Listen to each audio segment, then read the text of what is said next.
Hey guys, my name is RyanCentral, and in this video we're going to go through the open qualifiers for Europe, the really complicated bracket, breaking it down into its 8 parts for the 8 potential qualifying teams, some of the cool matchups we might see, as well as some of the teams and players that you should definitely be keeping an eye on.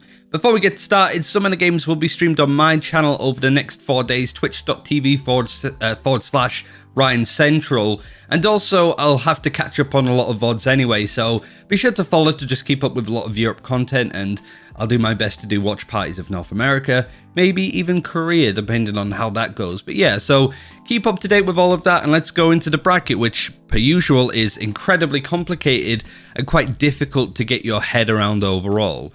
So you might have noticed that there's some teams not involved in these qualifiers at all, like where is FPX, where's Fnatic, where's Team Liquid. That's because the top 8 teams in regards to points and also I guess form got a bypass to the close qualifiers, which are on Thursday and Friday. A little bit of a double elimination thing going on there to just get 8 solid teams into the main event, which starts next week. So the first 3 days, today, tomorrow and Wednesday, are all going to be based on the open qualifiers and going to focus on 8 branches of brackets, I suppose. So let's go over them one by one and start with bracket A, and one of the more exciting teams to keep an eye on, Team Heretics. Team Heretics have had a lot of roster moves. They've lost a lot of powerful players. Nisau's not kind of missing in action, I suppose, overall. We're not really going to see him play all that much, unfortunately. Avova and Nuki have gone to G2, and in a trade deal, they have received Ardis and Patitek.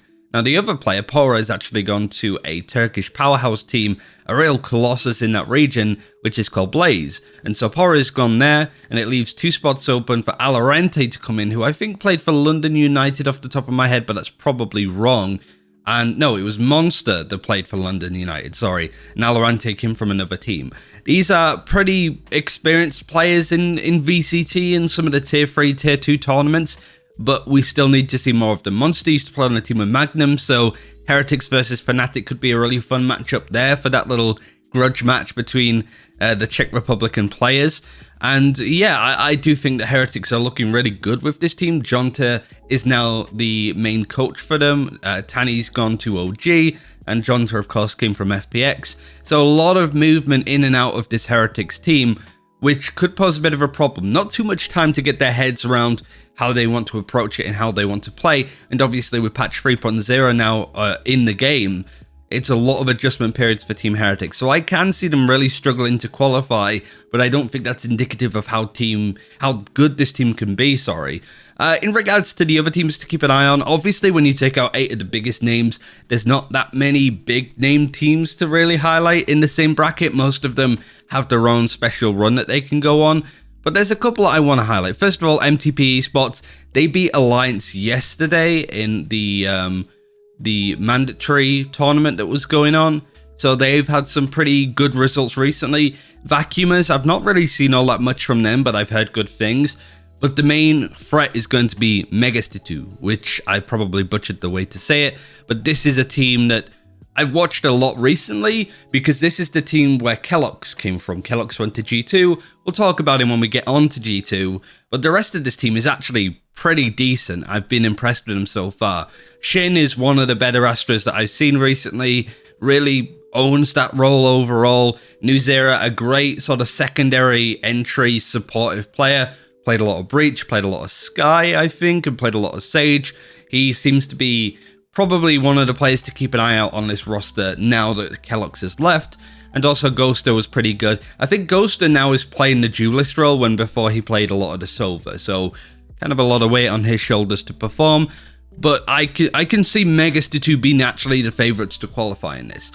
I don't doubt the talent on this Heretics team. I think it's a world-class lineup, but everything is different, and Lowell has to sort of try and make something of this team to really start to put it together with little time and 0 points now on the board. So I do think the Megastitu are favourites in this bracket overall. The other teams, Team Sampi, it's not really all that much when it comes to top teams.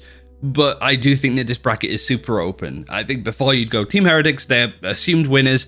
I don't necessarily think that's the case, and they have a lot of challenges to face them. Beating MTP, that could be a bit of a problem. Then maybe Vacuumers, and then finally Megastar 2 to see who actually qualifies through bracket A. We then move on to bracket B. We can sum this up very quickly. There's no massive tier 1 teams in here. There is Wave Esports, which have had some pretty good runs in stage 1. They got to the closed qualifiers but couldn't make their way to Masters after 3 attempts, which is kind of a bit of a shame, or 2 attempts even. They lost one to Alliance, so I do think that even after no roster changes, you kind of want to expect Wave to dominate this group, really, because you've got Stagger in here, which is a Finnish stack with Replan on it, who used to be on TG for L way back when.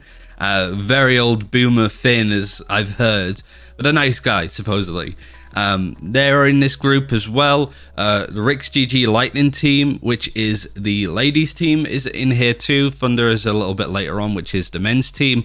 So they're going to be part of the bracket, which is cool to see. And finally, Edelweiss is a lineup that we've brought attention to a couple of times because they tend to get quite far in qualifiers for VCT Stage 1 and Stage 2. This team has Pettiskel and Tidus on it. Pettiskel used to be on, I want to say started from CS, was possibly the team, but it could have also been Hip Hip Hip is what it was. So he was one of the players that didn't get signed from that team way back when, but he's been on teams like Soldaz and ROG, and yeah, he's been around, but this French team has actually been playing very well recently, and yet again could be a bit of a threat for Wave, but Wave should be qualifying here. If they don't, I think the org needs to kind of ask questions, because this is a bracket that doesn't have G2 or XL or whoever else, and Wave should be winning this one, I think. There's a lot more pressure on them than, say, Heretics. We then move on to bracket number C. We start with Giants Gaming. One change to note is that Pipson is now the coach of this team, no longer a player, and they've brought in Molesey instead. I watched a bit of Giants Gaming before. They look okay. They've always looked okay. Meadow was in great form and playing a lot more Killjoy than he used to. But still, I just think that this, again, feels like a bracket that Giants Gaming kind of need to win, to be honest. They played up against Ascend recently, and Ascend battered them on Icebox, but 13-10 it was on Bind. And Hoodie, Meadow played well, playing the Viper and stuff. He seems pretty comfortable with the meta, but we'll have to see on that front. I do think there's a lot of expectation, much like Wave, for Giants to at least make a close qualifiers, because I don't think they've made one at all yet, which, considering the size of the org and the audience, that's a bit of a misstep, really. Deft Fox is another team to highlight that could potentially do some work. A nice Bulgarian stack, but not really done all that much in VCT. It's not like Heat, for example, in Hungary. It's not really that kind of level of stature. Rix GG is in this one, the men's team. Unfortunately, they came out of losing in groups in the ESL UK and Nordic tournament. And frankly, they should have been winning it. I'm surprised that it's gone that way. They've dropped RCK and brought in Mickey, I think, for their roster. And they could potentially give themselves back a little more reputation, I suppose. But it's a tough group. They go up against Angry Titans very early on in this Angry Titans team. Not necessarily recognizable players as such. Mostly some people that used to play Overwatch, like AFox, I think, was an Overwatch player. But a well-known organization, certainly if you come from the Overwatch scene, like I do. So we've got Vodafone Giants, Def Fox, Rix GG, Angry Titans, and finally finishing with Area, who came second in the UK and Ireland skirmish, not Nordic. I'm so used to saying UK and Nordic because that's how the regions are separated up for Riot. So yeah, they came second to 10-star, but they lost 3-0 in the grand final. So not a good look, but seeing them potentially play up against Rix GG, that's a nice UK grudge match to follow for sure. So bracket C, I think you've got to look at Vodafone Giants versus Rix GG as the close qualifier matched around the 16 for these guys. And yeah, I hope that one of those two qualify, because they should be performing better than a lot of the other teams in here, I think. But I'm excited to see what Area can do after getting to the finals of the UK and Ireland ESL tournament. As we move on to Group D, which is very open. Like the exciting thing about taking out 8 of the teams straight to the close qualifiers is that some of these brackets are entirely open to see new teams that we haven't seen, at least in closed parts of the tournament. We have Heat as the top team in this seed. The Hungarian Need More DM lineup looks as good as it ever has, but really hasn't had the form to actually get to a qualifying position. They usually run into some big and beefy teams, so it's a great open bracket for them, at least for the most part. You've got VCT and Barcode on that team. They look like great players. Haven't seen them play all that recently, but keeping an eye on them when it comes to other brackets. They only get so far, and it's a shame. And they're the top seed in this bracket, I guess, if you can look at it like that. So they should be favorites. But even their first couple of games could be a pretty monstrous approach. You have Isuba that still has Bobbies on the team. This is the team that Twiston came onto quite a while ago, but they haven't really lived up to their time with Twiston, post Twiston, if that makes sense. So it could be a problem for Heat, but they just need to be aware and play it well. The Future is a team that you won't recognize the name of, but you'll certainly recognize some of the players. This is David P's mix, his stack that he's put together for Stage 3, which includes himself. It includes Twiston, so we could see him play up against Isuba in this tournament, depending if Isuba beat Heat. It really depends on that. You've got Kragon that used to be on Alliance, Dreammaster that used to be on Honk, and Baddie G that used to be on Ballista. So this is a really, really good team. I love Kragon as a player, and the Baddie G Twiston duelist lineup could potentially be pretty insane. Dreammaster is a good Sentinel, a nice supportive player, and yeah, I've enjoyed watching David P play. Of course, the question's going to be, supposedly Kragon is a very, is not afraid to speak his mind kind of player. I think the tales of him being toxic are greatly exaggerated from what I've heard, but having him and David P on a team, there's going to be a lot of discussions there, but I think this is a monstrous lineup and honestly could beat Heat very easily, honestly.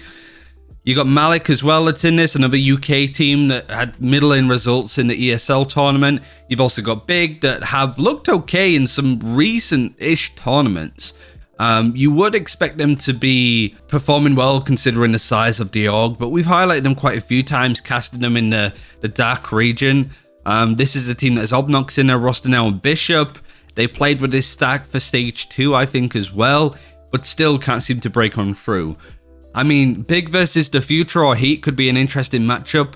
I think Big should be beating out their side of the bracket to get to the qualifying spot, but I don't think they're going to beat either Heat or the Future. I think they're both the favorites, and that's a very early on game that might even happen today, so keep an eye on the streams. We go to bracket E. Alliance is the top team here, obviously making a roster change. XMS has left the team, and they've brought in Juiceway. Like I mentioned earlier, they lost to MTP yesterday, and Alliance, they looked okay. There were very close games, to be fair, but just Alliance don't seem to be able to deal with some thrifties or problematic players. I forgot, like Killu, I think it was, for MTP. Alliance just couldn't keep a track of him. So I think that Alliance are not favorites to qualify here. But you look at some of the other teams, and really there's not that many that stand out on the page, at least for me. You've got Yendes, which is a lineup that I've heard some good things about as well. Metellion that used to be on, that started from CS, that's the play from that. Vladidi that used to be on Entropic way back when and played on, really early rosters, like Team Spacebot I think it was for the first ever tournament. I remember him being on and playing a lot of Breach, and he was great, and I love watching him be able to play, so I'm excited to see how he does. Rejects is another stack. Leftovers, I think, is another team of players to keep an eye on. You've got Goffy, you've got Linksy. Goffy used to be on Guild. You've got Linksy that used to be on HSD. That's another potential lineup to at least watch for a little bit. You got Reject somewhere in this bracket as well. It's hard to find it because it only shows up so much on VLR. They're a cool team, 19 Esports. Basically the old Vodafone Giants team that had Don Q, Jomba, Exus, Poppy Fresh, a lot of Spanish players. A good bracket for them to run in, honestly. I think it's a winnable one for 19. And obviously Movistar Riders, who have had really good results recently. I don't think they've been performing poorly at all. Players not necessarily that recognizable. It's not like there's been any roster moves for them in particular, but it's just a team that have been highlighted to have some really good runs recently. We move on to bracket F. This is probably one of the more open ones, honestly. You got Illuminar Gaming, which are a Polish team that have done some decent stuff, but again, there's no players on here that you might go, oh, I recognize him from playing on G2 way back when or something like that. It's just a team that have been playing well, not necessarily making roster moves and looking scary in that sense. Tigane's team, IPTHR, I think it is, ITHR, they're in this bracket as well. They can go on some pretty tough runs, and they're very much an upset team. Team Finest are in here as well. They made some recent changes. Foxy's now on this roster. Alive is still there. 10K is also in. Team Finest look okay. They look fine, but I don't think they're favorites. The probably more interesting team to highlight in this bracket is going to be OG, who have made a lot of roster moves. Unco to Veek have stayed on this team, but they've brought in Trex and Destrian that used to play on Honk. Destrian is a great IGL and a great Astra player, so I'm excited to see what they do. Trex is a scary duelist, and DPS played on Rix and played on a couple of teams before.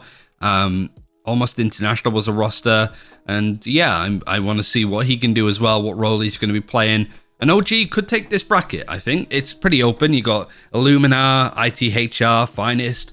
They're teams that, whilst OG are a new lineup, they're still adjusting. Tani now, their coach and manager alongside Bayman, I think it is. OG can win this, but if they don't, I don't think there's that much pressure on them overall. But this is probably the more open bracket that they're going to get. I don't think it's going to be that much easier, depending on who else qualifies for the second part of challenges, if that makes sense. This is a great opportunity for them to go on a run. When we get onto A, B, C, D, E, F, G, are we on G now? So that was F, this is G, and this is the...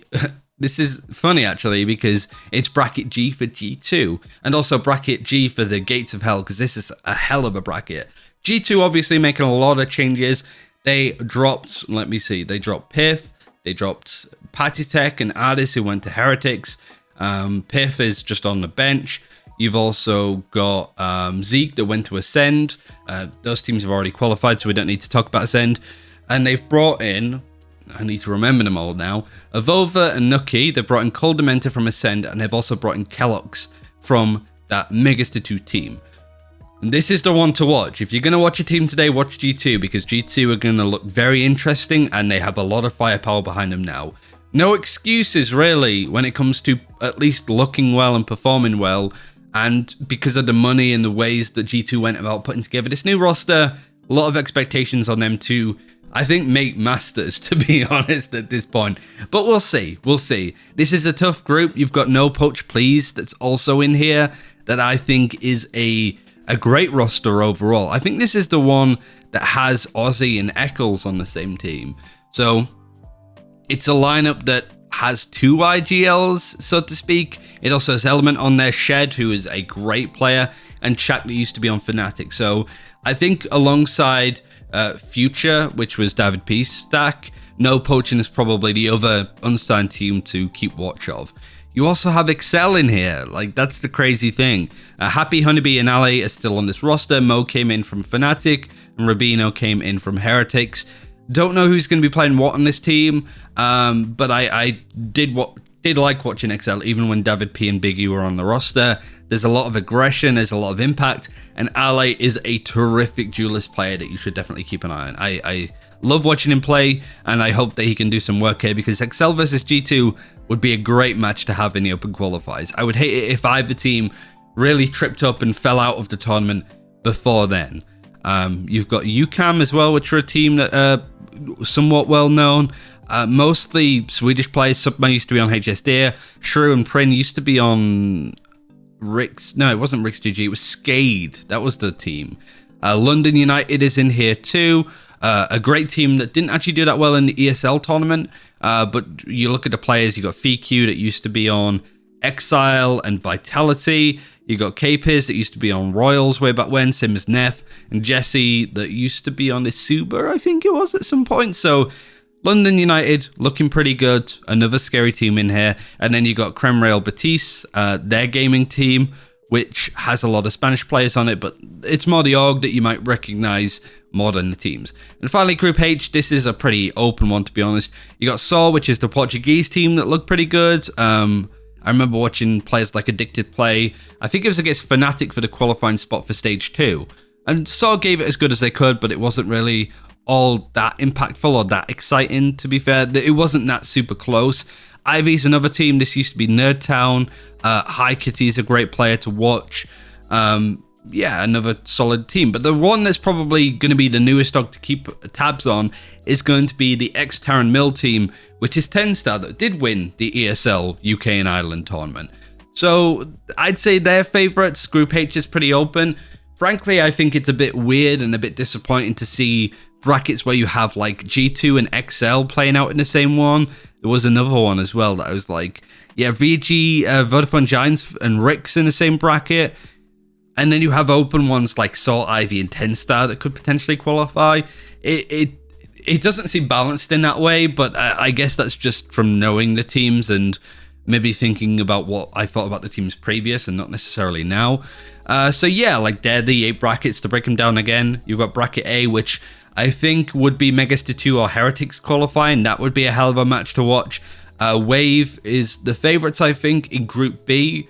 But Edelweiss or Stagger could potentially scare them. I think Wave have it decent, so Wave, you should be qualifying, guys. Come on, you can do it. Group C, Vodafone Giants, Ricks GG. Either of those teams are the favourites, and that'll be another great match to keep an eye on. Group D, Heat versus Big. I'd love to see that, but I'd also love to see the future David P's team actually go on a bit of a run and really turn some heads as an unsigned roster, because that team, even David P and the rest of that team, very aggressive players, and they have a lot to prove. Group E, Alliance, 19 Esports, a bit of a group that I'm not going to pay too much attention to overall. I don't rate any of the teams that highly, even Alliance, to have Valorant points, Valorant Champions Tour points at least on the board. We'll see. Group F, OG, you have a really nice open bracket for you to punish. Let's see if you can do that, is basically how I'm going into it. Group G2, XL, London United, 3 great teams to keep watch of. No Poach Please 2 is another cool game to keep tabs on. That's the group to watch, I think. Group G is hilariously strong in the teams that it has. And then Group H, saw Ivy 10-star. Let's see what 10-star could do. I'd love to see 10-star play up against some of the teams that have already made their way to the qualifiers, which is a reminder at these teams. I don't have any problems with these teams being invited. 7 out of 8 of them have Valorant Champions Tour points on the board. The only one that doesn't is Vitality, who frankly I think had better form than Alliance in Stage 2. Vitality beating Ascend and losing out to Fnatic, who then came second in the whole international part of that tournament. So not a bad result for Vitality, all things considered, but they have a nice opportunity ahead of them. Let's see if they can take it. Bit of a long video as always, because there's a lot of the bracket to break down, but thank you very much for watching. Again, follow the Twitch channel to keep tabs on the games. I'm going to be broadcasting some of them, VOD reviewing others. It's going to be a very busy June, July, and potentially August. Thanks for watching. Take care. We'll see you next time.